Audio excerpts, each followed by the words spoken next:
Important. ಈ tension ಅಥವಾ ಡಿಪ್ರೆಷನ್ಗೆ ಹೋಗ್ತಾರಲ್ಲ ಅಂಥವರು ಈ ಹೇರ್ ಫಾಲ್ ಅಂಥವ್ರಲ್ಲಿ ಜಾಸ್ತಿಯಾಗಿ ಸಮಸ್ಯೆ ಕಾಣಿಸ್ಕೊಳ್ಳುತ್ತಾ ಹೇರ್ ಫಾಲ್? ಖಂಡಿತ ಸ್ಟ್ರೆಸ್ ಡಿಪ್ರೆಷನ್ ಅನ್ನೋದು ಈ ನಡುವೆ ತುಂಬ ಜಾಸ್ತಿ ಆಗಿದೆ.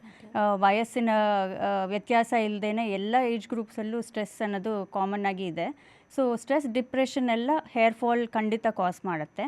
ಸೊ ಇಂಡೈರೆಕ್ಟ್ಲಿ ನಾವು ಸ್ಟ್ರೆಸ್ ಅಂದರೆ ಈಗ ಸ್ಕ್ರೀನ್ ಟೈಮ್ ಜಾಸ್ತಿ ಇದೆ, ಈ ಮಲಗೋದು ಸ್ಲೀಪ್ ಹೈಜಿನ್ ಕಮ್ಮಿ ಆಗ್ತಾ ಇದೆ. ಇವಾಗ ಮಲಗೋಕ್ಕೆ ಮುಂಚೆ ಸ್ಕ್ರೀನ್ ನೋಡೋದು, ಅದರಿಂದ ನಮ್ಮ ಸ್ಲೀಪ್ ಸೈಕಲ್ ಎಲ್ಲ ಡಿಸ್ಟರ್ಬ್ ಆಗುತ್ತೆ. ಇಂಡೈರೆಕ್ಟ್ಲಿ ಅದು ಕೂಡ ಸ್ಟ್ರೆಸ್ನ ಇನ್ಕ್ರೀಸ್ ಮಾಡುತ್ತೆ.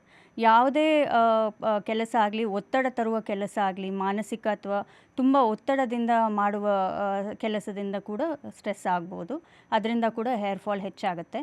ಈ ಸ್ಟ್ರೆಸ್ ಡಿಪ್ರೆಷನ್ ಎಲ್ಲ ಕಮ್ಮಿ ಮಾಡಬೇಕು ಅಂದರೆ ಸ್ವಲ್ಪ ರಿಲ್ಯಾಕ್ಸೇಷನ್ ಟೆಕ್ನಿಕ್ಸ್ ಆಗಿರ್ಬೋದು, ಯೋಗ, ಮೆಡಿಟೇಷನ್, ಬ್ರೀದಿಂಗ್ ಎಕ್ಸಸೈಸಸ್ ಇವೆಲ್ಲ ಪ್ರಾಕ್ಟೀಸ್ ಮಾಡೋದು ತುಂಬ ಒಳ್ಳೆಯದು. ಅದೆಲ್ಲ ಮಾಡಿನೂ ಸ್ಟ್ರೆಸ್ ಡಿಪ್ರೆಷನ್ ಹ್ಯಾಂಡಲ್ ಮಾಡೋಕ್ಕಾಗಿಲ್ಲ ಅಂದರೆ ಮನೋವೈದ್ಯರನ್ನು ಸಂಪರ್ಕ ಮಾಡೋದು, ಅದಕ್ಕೆ ಟ್ರೀಟ್ಮೆಂಟ್ ತಗೊಳ್ಳೋದು ತುಂಬ ಮುಖ್ಯ.